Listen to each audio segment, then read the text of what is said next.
That was beautiful. Good morning. Good morning.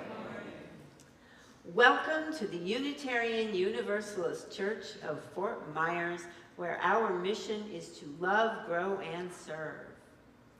As Unitarian Universalists, love is the power that holds us together, and is at the center of all of our shared values. We are a community made up of people who love on our own terms, express gender in our own ways, are all sizes and abilities. We share all of our ethnic backgrounds, and we celebrate our differences as we do our similarities. At UUCFM, we practice community as a verb. Practicing community in this way is how we are called to radical hospitality for all people. Practicing community in this way means that we embrace our whole selves. We ask no questions about your origins or status, and we respect each other's pronouns. Here we come together, drawn by our shared values, into community that makes us greater than we are individually. If you are seeking a welcoming place to call home, to worship in your own way, to seek truth together, we hope that you will find it within our congregation. I'm Andrea Joy, and it is my pleasure to be your worship associate for today's services, beside Lesley Peterson, oops, she's over here now, fellow worship associate and VP of worship. It is also my honor to serve as president of the Board of Trustees of this congregation. Because that's how I serve my community, my home, my family. Creating beautiful music for us today are our director of music, John Dalton, our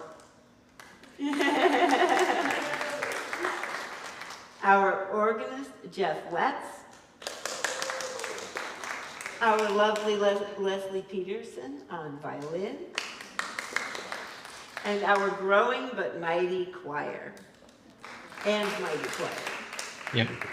Providing sound, lights, and Zoom are our amazing tech team who make this hybrid service possible.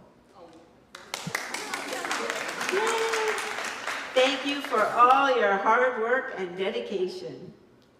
If you are attending by Zoom, I am pleased that you are able to join us in virtual. As Zoom etiquette reminder, please keep your microphone muted and refrain from posting in the chat unless prompted to do so. Let us begin our service.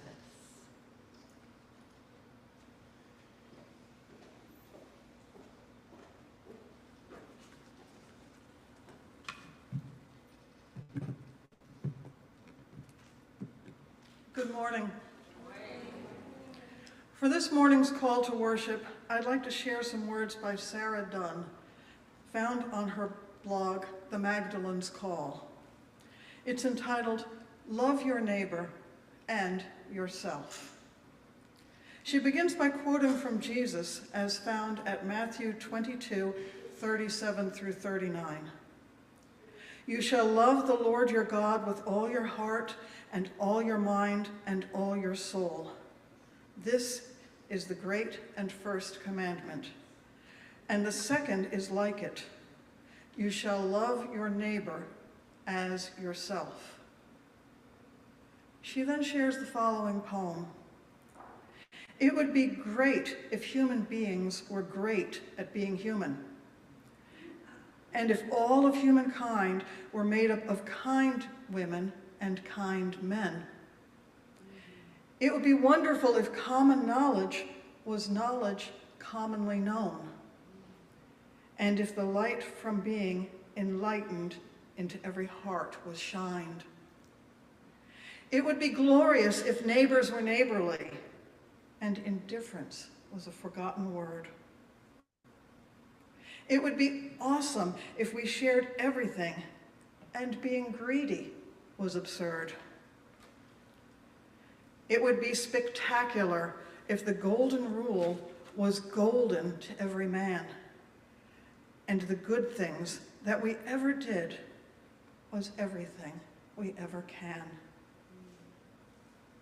In the spirit of neighborliness, I would now like to invite you to get up from your seat if you are willing and able, and go greet someone who is here with us today, allowing the love of neighbor to flow through your heart. If you're on Zoom, please reach out to each other in the chat box and embrace your fellow virtual attendees. Please greet your neighbor.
Thank you, everyone.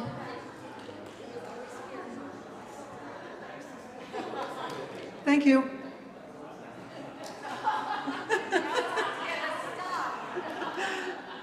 And I promise we will continue this spirit of neighborliness and greeting after the service is over in our sanctuary during our fellowship time. I'd also like to reach out from the sanctuary to those of us who are joining us on Zoom. We want to extend the spark of love to you too, because you are here with us in our community. And now we will do our chalice lighting.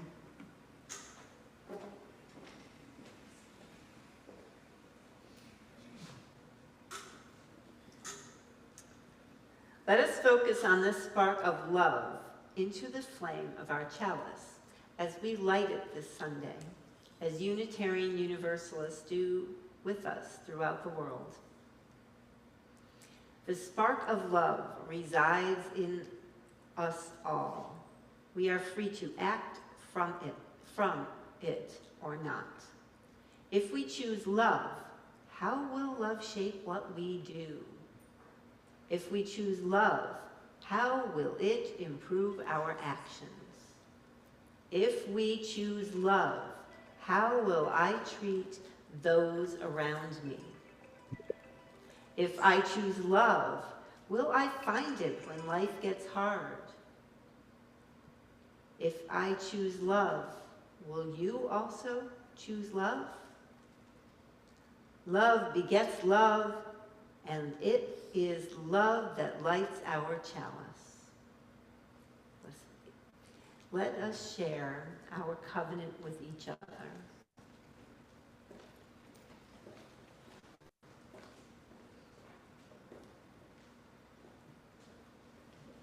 Love is the spirit of this congregation, and service its law. This is our great covenant, to dwell together in peace, to seek the truth in love, and to help one another. Our opening hymn is number 315, This Old World.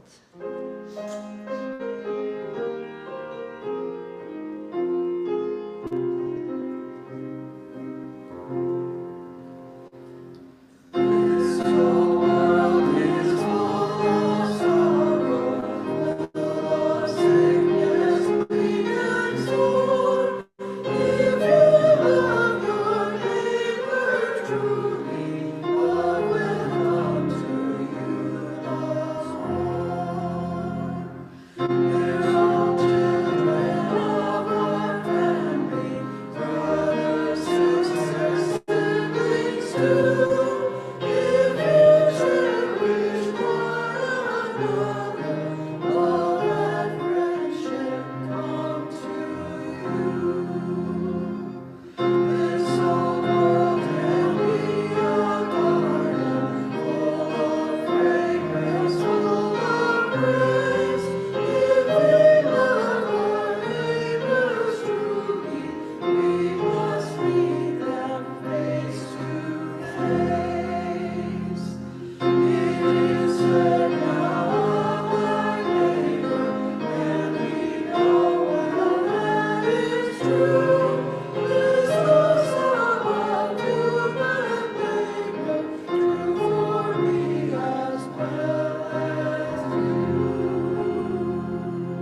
have a story for all ages. And I didn't do it from here since there are no children. But if you want to come gather.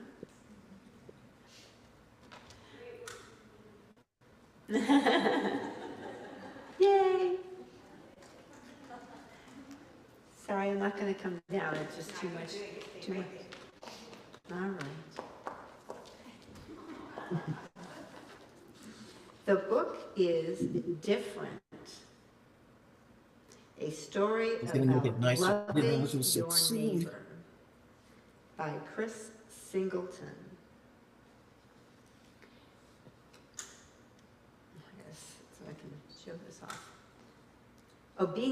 Tomorrow, Obina thought. Tomorrow. Tomorrow will be the most important day since Dad got this new job in the United States. Obina had thought about it on the plane all the way from Nigeria. He'd thought about it while people in uniforms stamped his parents' paperwork. He'd thought about it during the long, hot car ride to Charleston. Now they were finally here, and so was tomorrow, the first day of school. He carefully smoothed the front of his dashiki. Obina loved his traditional clothes. They took him back home, back to Nigeria. The reds were like the setting sun, crimson behind the mountains. The golds glimmered like the dancing grasses of the savannah. The blues shone like the endless depths of the warm, living ocean. Tomorrow, he thought. Tomorrow he would show all his classmates what it was to be Nigerian. The next morning, Obina gulped down his breakfast and rushed out the door, his sneakers pounding the sidewalk. Pound, pound, pound. Pound, pound, pound, pound, pound. He ran past the neighbors, around the corner store, towards the school gates.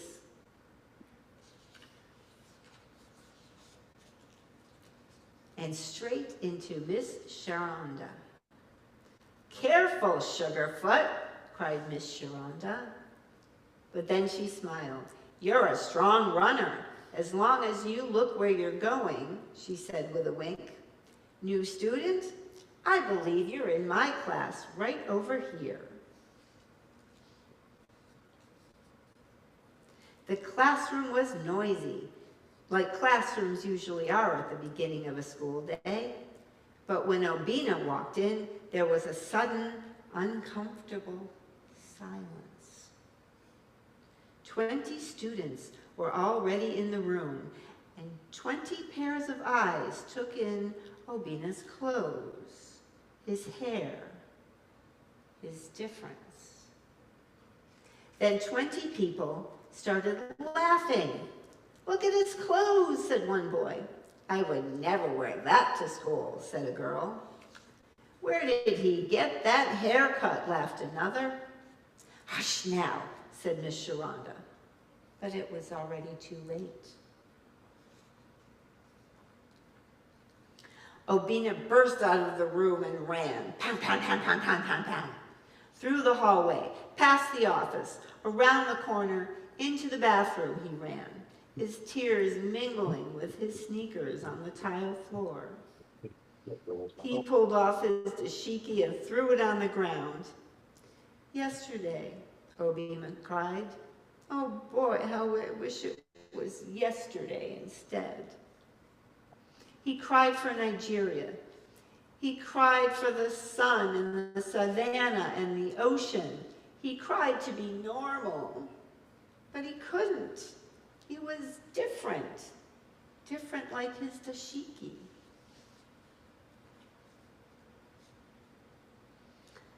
There was a knock on the door.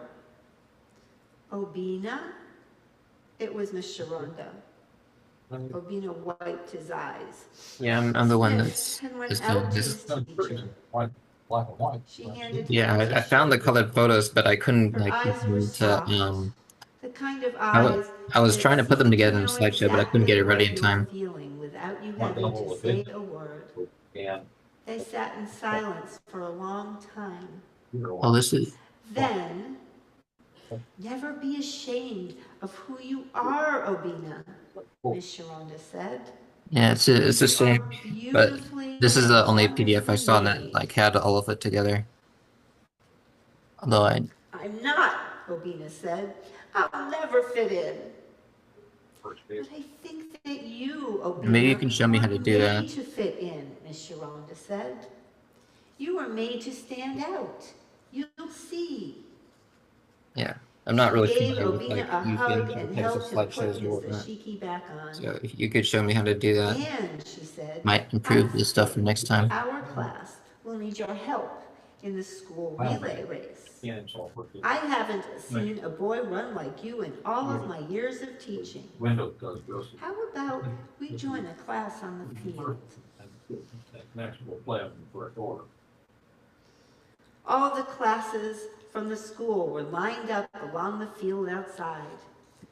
Obina's class hopped and hollered with excitement, but Obina snuck to the back of the line, his hands deep in his pockets, as if he could pull himself in and hide. Yesterday, he thought to himself.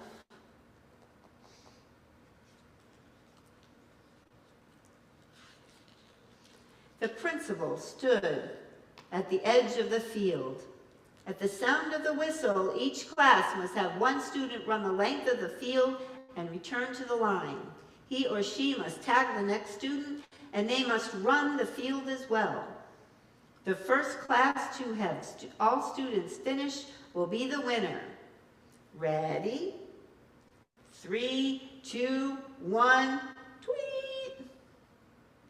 There was a sharp blast of a whistle, and a student from each class sprinted across the field.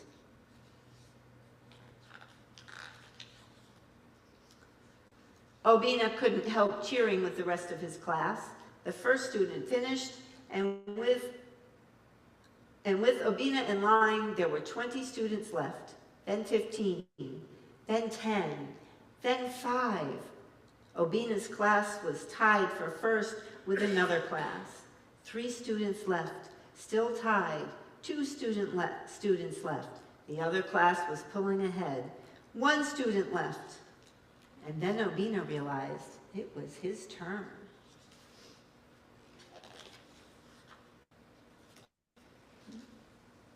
He slammed his sneakers into the grass. Pound, pound, pound, pound, pound. He pumped his arms. He rocketed across the field. Go, Obina, cheered Miss Sharonda. Go, Obina, cheered his class. In the excitement of the race, it seemed that everything else was forgotten. His difference, his hair, his dashiki blowing furiously in the wind. Pow, pow, pow, pow, pow, pow, pow. He made it all the way to the end of the field and turned around for the final length. The other class's last runner was a little way ahead of him. Obina put on a burst of speed and raced across the field. Pound, pound, pound, pound, pound. Then he ran past the half marker, past the quarter marker, past the end, and straight into the arms of his cheering classmates. Miss Sharonda's class wins, said the principal. Miss Sharonda's class screamed and cheered and lifted Obina into their arms, dashiki and all. They marched back to the class, this time with Obina at the front of the line. As his excitement died down, some of Obina's classmates seemed to remember that Obina was different. They saw his hair. They took in his dashiki. But this time, I'm sorry, Obina, said one boy. Me too, said a girl. I think that what you're wearing is pretty neat, said another. Is that from where you're from? Obina grinned. He told them about the crimson sun. He described the golden savanna and the blue ocean. The class was amazed. Miss Sharonda, they said, can we learn about Nigeria? Obina smiled to himself. Sorry.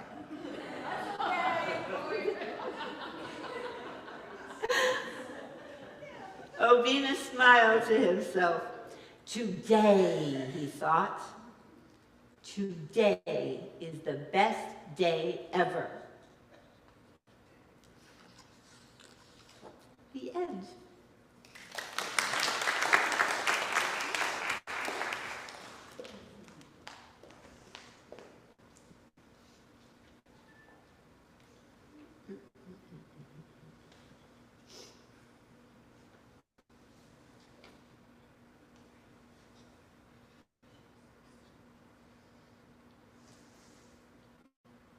Our story told us about the strength and power that can come from our differences. It also tells us that when we can look beyond our differences, we can find uniqueness that can call us to learn more about each other and about our world. Part of being a community that puts love at the center of everything that we do also calls us to celebrate our uniquenesses as we celebrate each other. I hope that this morning you were all able to greet someone here that you have not spent much time with of late, or rekindled old connections. I'd like us to take a few moments of silence to reflect on those connections. Consider how we cherish each other and each other's uniquenesses. Think about the ways in which you yourself might be different within our community, and how those differences help you to serve your community.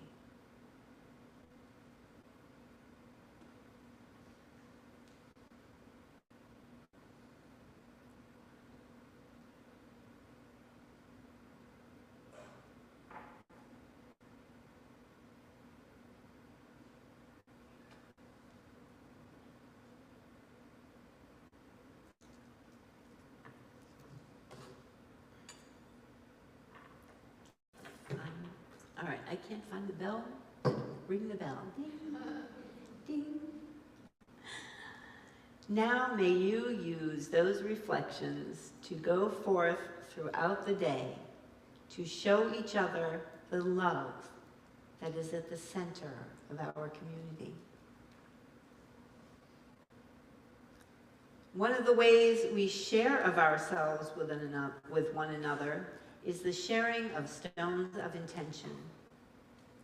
We are able to blend our unique joys and sorrows and intentions for our futures with the intentions of others in our community.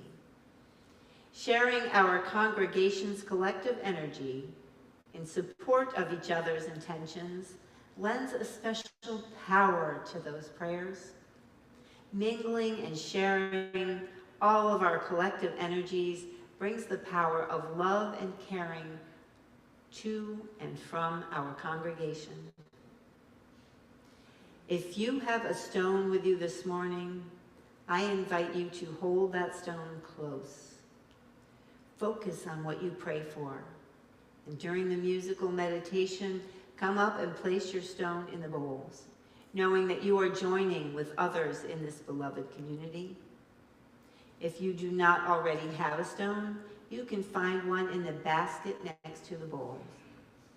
For our virtual attendees, you can place a virtual stone of intention by using our Zoom chat box.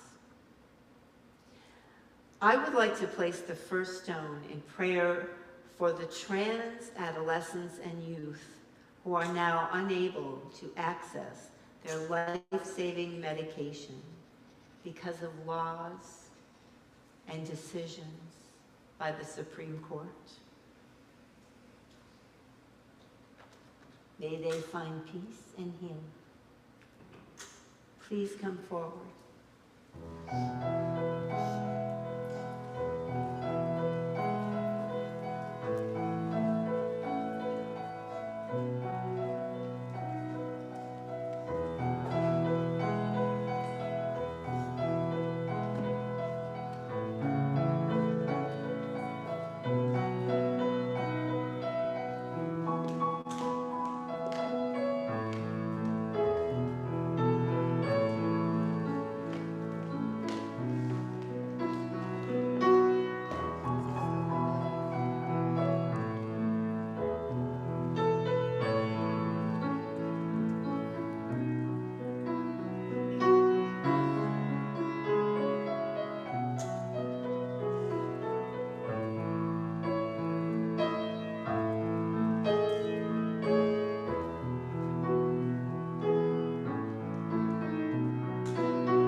Now I would like to place a final stone for all those prayers in our hearts, in our minds, in our spirits that are left unspoken, sometimes even to ourselves.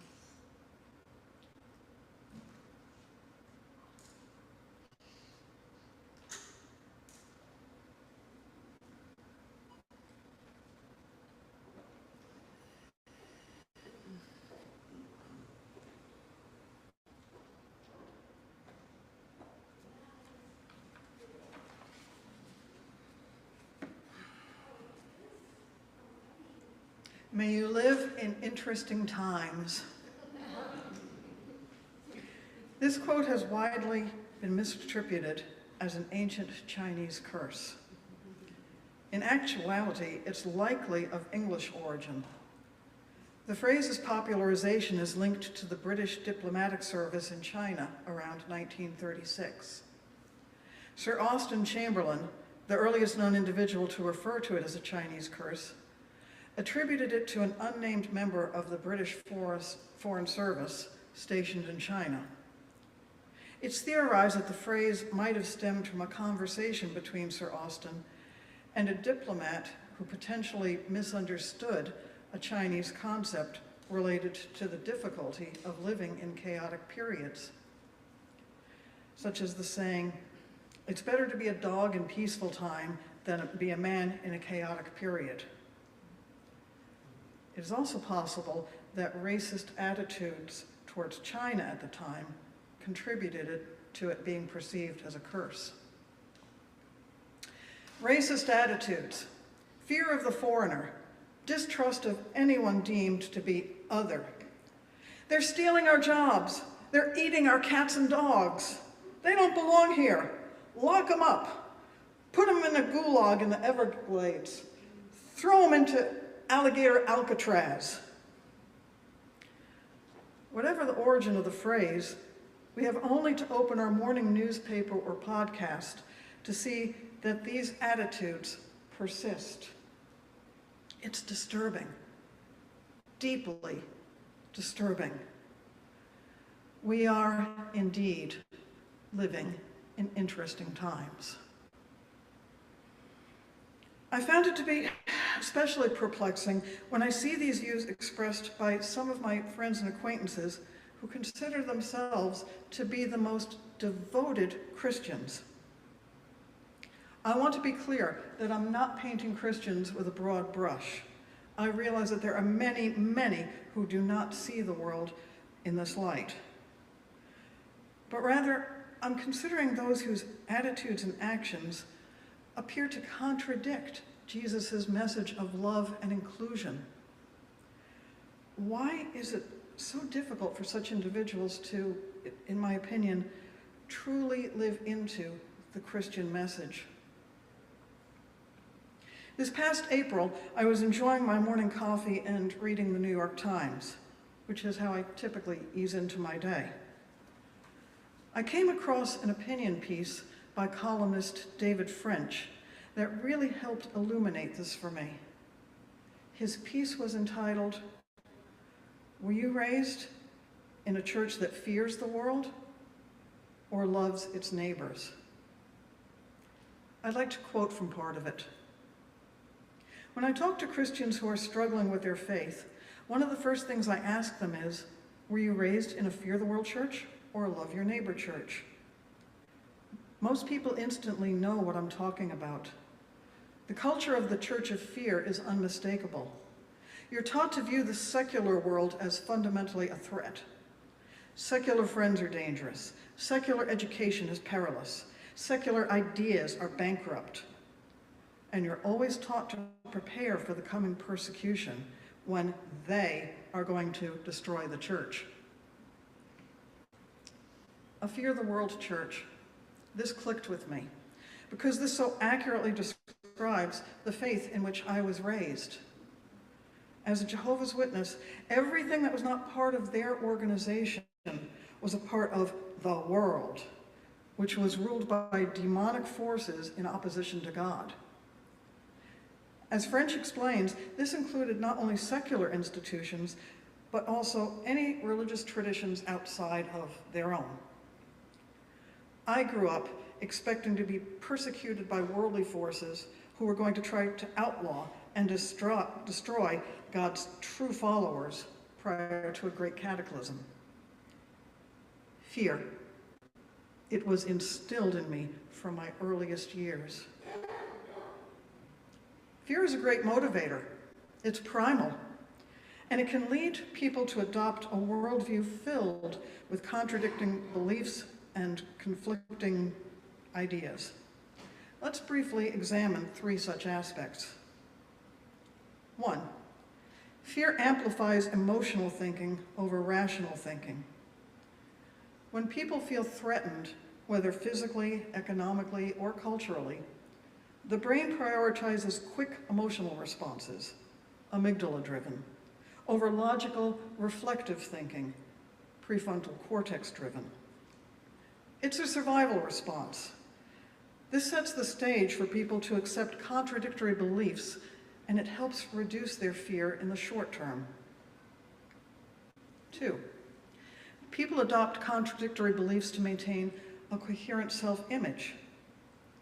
Here's an example as it relates to immigrants. Immigrants are lazy and just want to live off welfare. Immigrants are stealing all the jobs. Logically, both can't be true at the same time. But fear creates such a strong need to justify hostility toward the other that both ideas are embraced simultaneously. This is classic cognitive dissonance, holding two incompatible beliefs, but justifying both to protect a worldview. 3, fear triggers group identity, us versus them. People want to see themselves and their in-group as good, moral, and deserving of protection. So when they feel threatened by outsiders, they may ignore evidence that contradicts their stereotypes. For example, data showing low immigrant crime rates. Or they double down on false narratives. For example, well, even if this group isn't dangerous now, they might be in the future. This resolves the dissonance between their self-image as good people and their acceptance of discriminatory attitudes. So we can see what a powerful force fear can be in shaping one's worldview. Perhaps, like me, some of you have moved away from this way of looking at the world in search of something healthier. As one of our favorite hymns says, there is more love somewhere.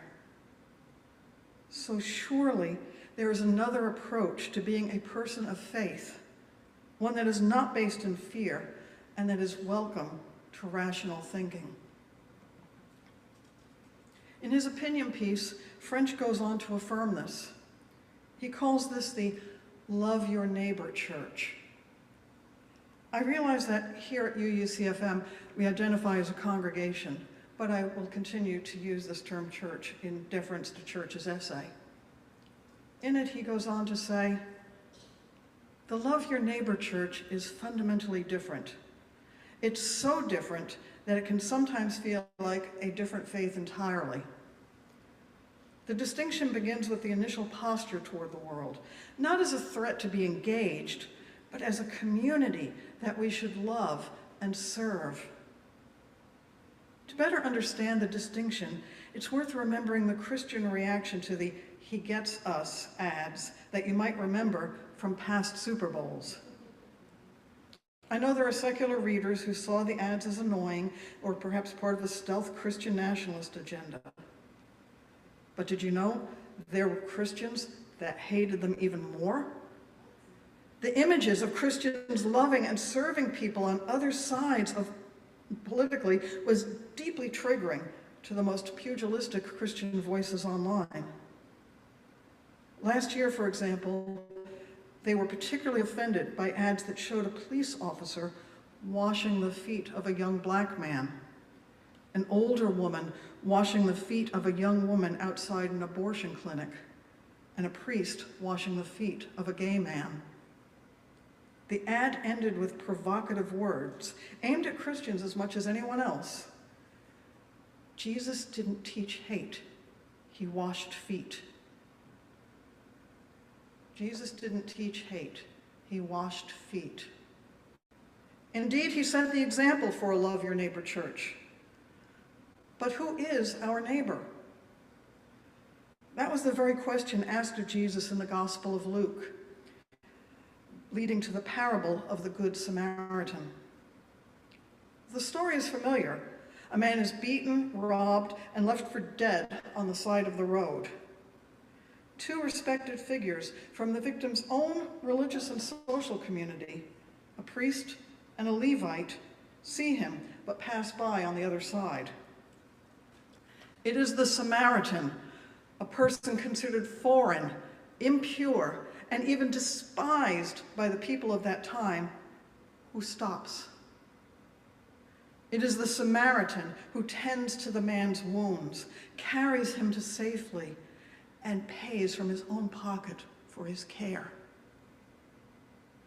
In telling this story, Jesus shifts the question from who counts as my neighbor to whom will I choose to be a neighbor?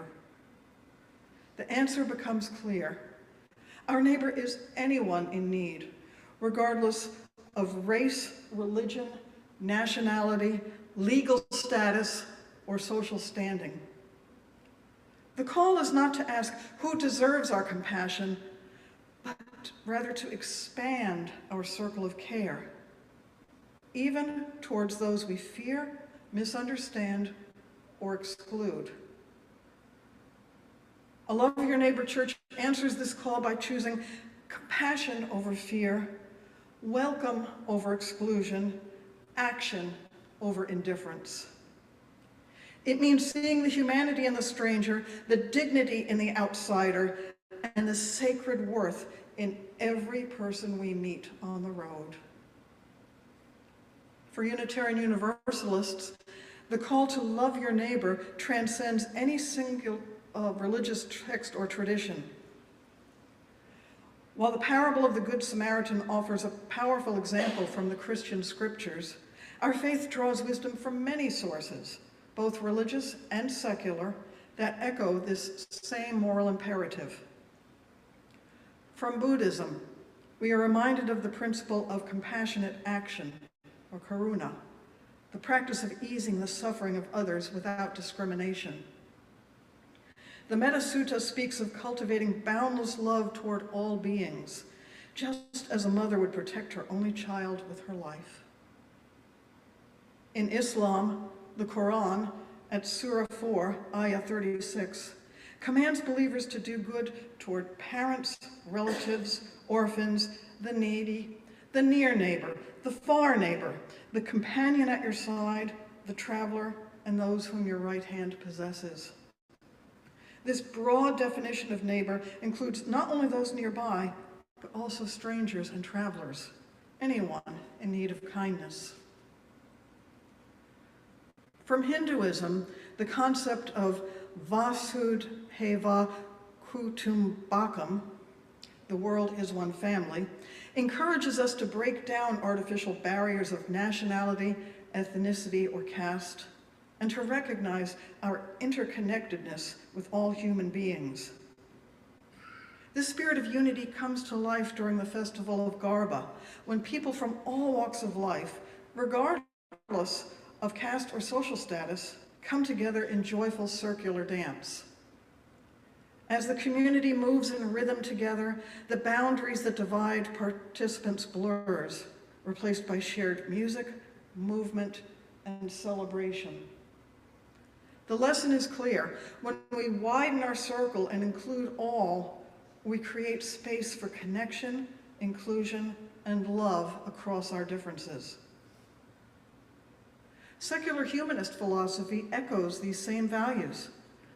Thinkers like Albert Schweitzer, who coined the term reverence for life, urged us to expand compassion to all living beings simply because they are alive and capable of suffering. Dr. Martin Luther King Jr., drawing from both Christian theology and secular moral philosophy, spoke of the inescapable network of mutuality that binds us together, warning that injustice anywhere is a threat to justice everywhere. Even science reinforces this truth. From evolutionary biology to psychology, studies show that cooperation, empathy, and care for others strengthens both individual well-being and communal survival. Biologists like E.O. Wilson, known for his work on sociobiology, has shown that species, including humans, that engage in cooperative behavior across group boundaries tend to have better long-term survival and adaptability. In human societies, this means extending care not just to those who look, think, or live like us, but to those who are different, because diverse, cooperative communities are more resilient in the face of challenges. In psychology, research in social neuroscience has found that acts of compassion and empathy, especially toward people outside our usual social circles, activate the brain's reward centers, reducing stress and promoting both emotional and physical health. For example, Gordon Allport's intergroup contact theory shows that positive, cooperative interactions with people from different backgrounds reduce prejudice, foster empathy, and strengthen social cohesion. In short, when we care for those who are different from us, we aren't just helping them. We're enriching our own well-being and building stronger, healthier communities for everyone. For Unitarian Universalists, our first principle affirms the inherent worth and dignity of every person, and our second principle calls for us to work for justice, equity, and compassion in human relations. These are not abstract ideals. They are living commitments that demand that we build communities where fear of the other has no home. So now, let us ask the question, how can we build this Love Your Neighbor church? What concrete steps can we take? Here are a few key thoughts, many of which we already do, have done, or could consider doing more deeply. 1, practice radical hospitality. Welcome everyone, newcomers and longtime members alike, with warmth and intentionality. Reach out to people of all backgrounds. 2, center diverse voices. Lift up voices from different races, cultures, and faiths in worship. Make space for marginalized groups to share their experiences. 3, build interfaith and community partnerships and move from charity to relationship. Collaborate with other faith communities and cultural groups for shared learning, service projects, and public witness. Focus not just on helping, but on building long-term mutual relationships with people and communities different from our own. For example, UUCFM works with a variety of community sharing partners, as well as being a member of LIFE, Lee Interfaith for Empowerment. These partnerships not only allow us to support meaningful change in our wider community, but also deepen our understanding, expand our perspective, and strengthen the bonds of shared purpose. 4, commit to social justice. Actively support immigrant groups, racial justice, LGBT+ inclusion, and economic equity through education, advocacy, and community service.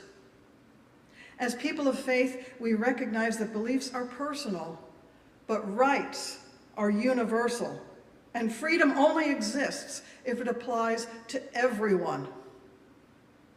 I invite you to visit our social justice table after the service.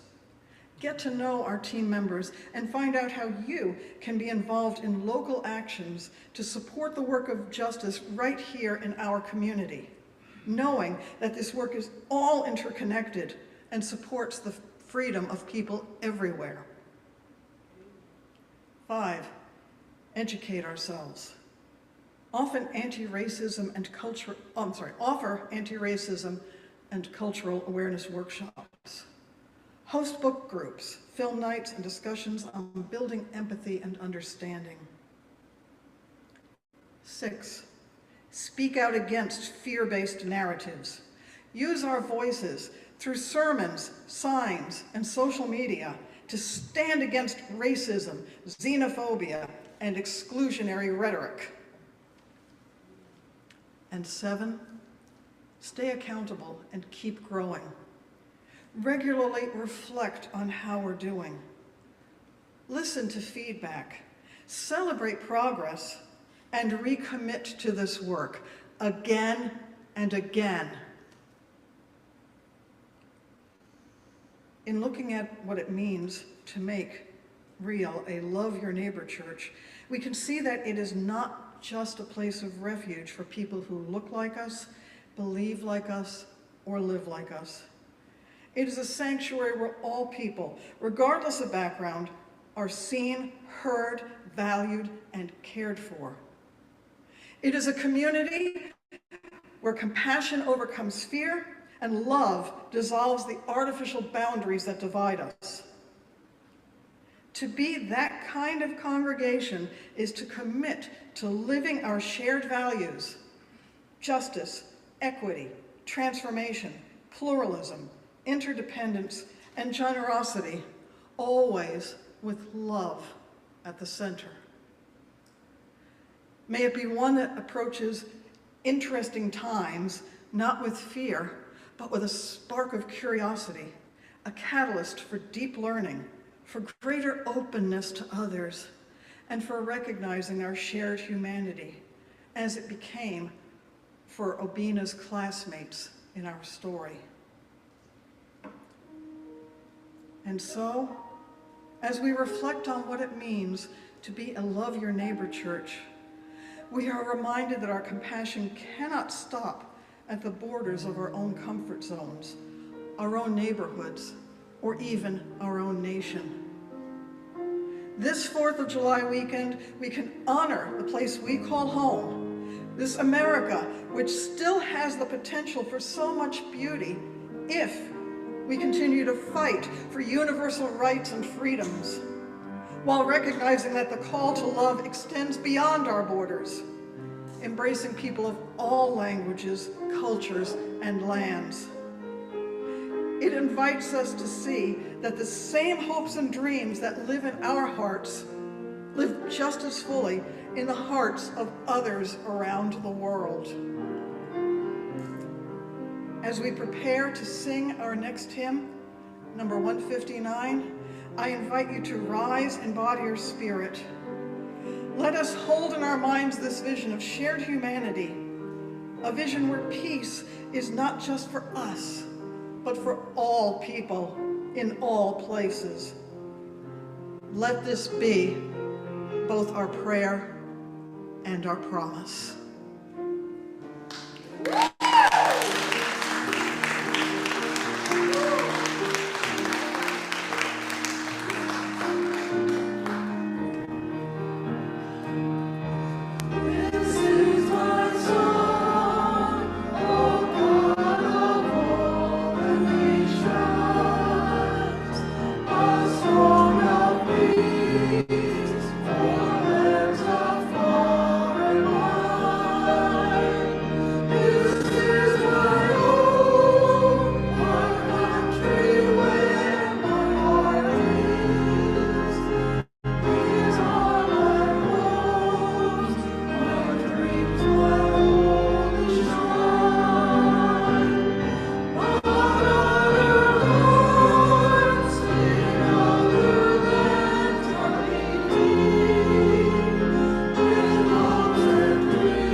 This congregation is very good at loving our neighbors, and we do that in many different ways.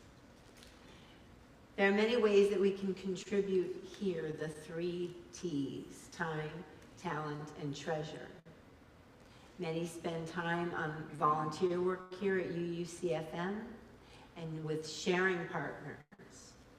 We have a great deal of talent here, as shown through performance, our wonderful music here at service, and all of the talents that people bring when we have events. Of course, with Treasure, one can help support our campus and programs, but we also share our treasure in how we show that we love our neighbor. We model our love at the center values through our community sharing partner program, where we offer ways in which you can reach out and assist our partners in working for the people that they regularly serve. Our non-monetary sharing partner this month is the Gulf Coast Humane Society. The congregation can help by donating pet food, blankets, towels, and cleaning supplies, and other pet-related items. As a no-kill facility, the pets of Gulf Coast Humane Society remain in their care until they find their forever home. The month of June, we have our cash sharing partner is Visuality. The mission of Visuality is to enhance and sustain the health and well-being of lesbian, gay, bisexual, transgender, queer plus communities and allies by providing activities, programs, educational events, and services that create community, empower community members, provide essential resources, advocate for civil and human rights, and embrace, promote, and support our cultural diversity. They strive to end violence, harassment, and discrimination based on real or perceived sexual orientation, gender identity, or gender expression. I invite you to express your dedication to our principle of love and love your neighbor, and be generous in supporting our congregation and the work of this congregation. Now you can determine where you would like your funds to be designated by indicating it on your check or envelope, or in the drop-down menu if you donate electronically. All loose funds collected today in the baskets will be donated to our community sharing partner, Visuality. If you don't already have an envelope and you wish to show support for UUCFM's congregational programs, envelopes can be found at the ends of the pews. Unmarked envelopes will be designated for UUCFM, but all undesignated cash in the bags will be for Visuality.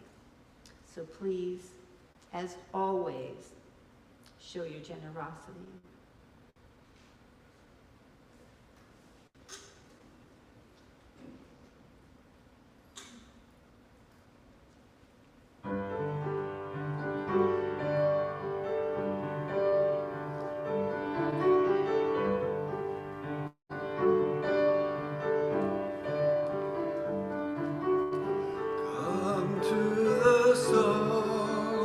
Come to the dance,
Thank you for your generosity, always received with great gratitude.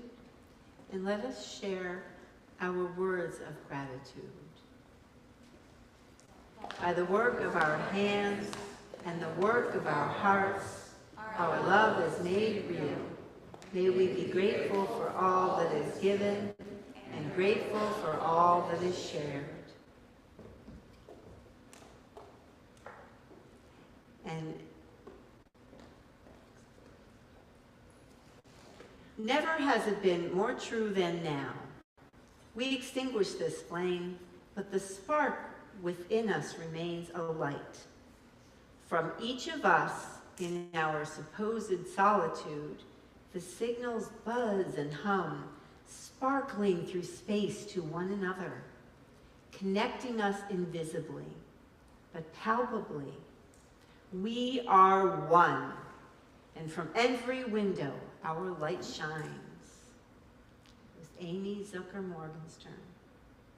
Let us share our promise to each other as we extinguish this flame.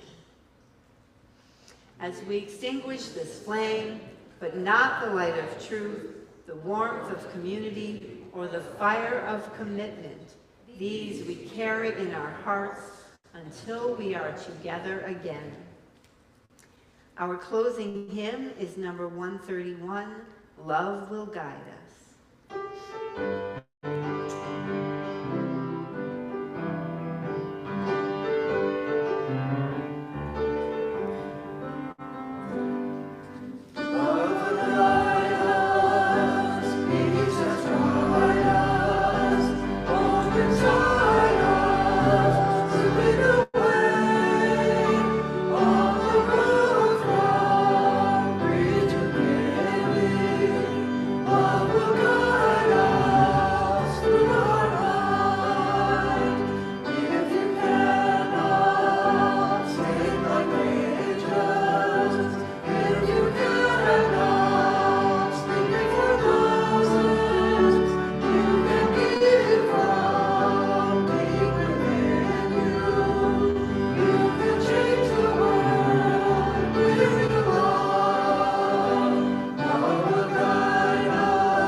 As we leave this place, may we carry with us the call to love boldly and live compassionately.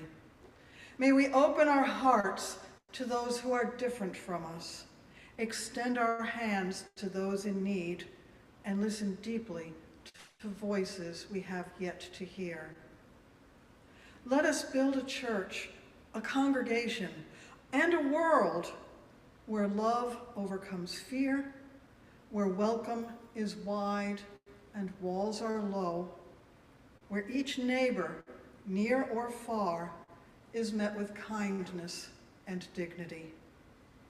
Go in peace, go in courage, go in love.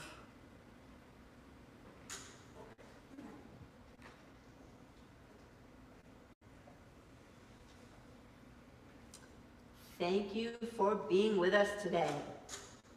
I would like to invite you to join us for coffee and conversation after service. Join us in sharing the love of community with each other in Hobart Hall to your right as you leave the sanctuary. Keep in mind that there are no organized potlucks over the summer. Our lovely kitchen volunteers have asked for the summer off, and potluck tends to be a much more intensive for the kitchen volunteers. They'll be providing us with coffee, but not going all out for a potluck, unless you still want to bring something to share yourselves. Keep in mind, if you bring something, you are responsible for setup and cleanup. If you have any questions, you can talk to Dorothy at Hobart Hall. If you are new to UUCFM, please complete a connection card if you haven't already, found in the narthex on the welcome table. Or if you are joining us via Zoom, virtually in the chat box, there is a link. The most important gift you can give us is a chance to get to know you. I would also like to encourage you to peruse our Right to Read library, open every Sunday following the service, located at the end of our offices to the left as you exit. There are books about all sorts of social justice issues of today, and banned books. We are excited to offer the free interactive program from the Transforming Hearts Collective. The training consists of recordings and print resources which participants access at their convenience. Twice monthly discussions offered via Zoom, held on the 2nd and 4th Tuesdays of July, August, and October. The first discussion session begins July 8th at 6 p.m. Open to all UUCFM congregants. Further information on this program and how to register is in the bulletin. Also, as you know, social justice is a big thing for me. We have a social justice table in Hobart Hall with our purple table coverings. We have many different social justice partners that we have placed information about on the tables. We also have another table with a purple tablecloth for people to join together and have discussions about social justice issues. If you would like to join in that, please join us at the purple covered table. And there are purple mugs, and those hold the most coffee. For those of you on Zoom, please stay for some Zoom informal conversations. If you haven't already completed a connection card, please do so now. After we have left the sanctuary, please feel free to greet your neighbor during the postlude. We look forward to seeing you next Sunday, and we have a really different service talking about social justice issues and how we can work on those. As you can see, Jennifer's helping with that. Jennifer and I are going to knock you guys upside down every time we're together. Yes, we are. So we look forward to seeing you next Sunday and seeing you in Hobart now. And please join us after we've left the sanctuary. Have a wonderful Sunday. Go in peace. Mwah.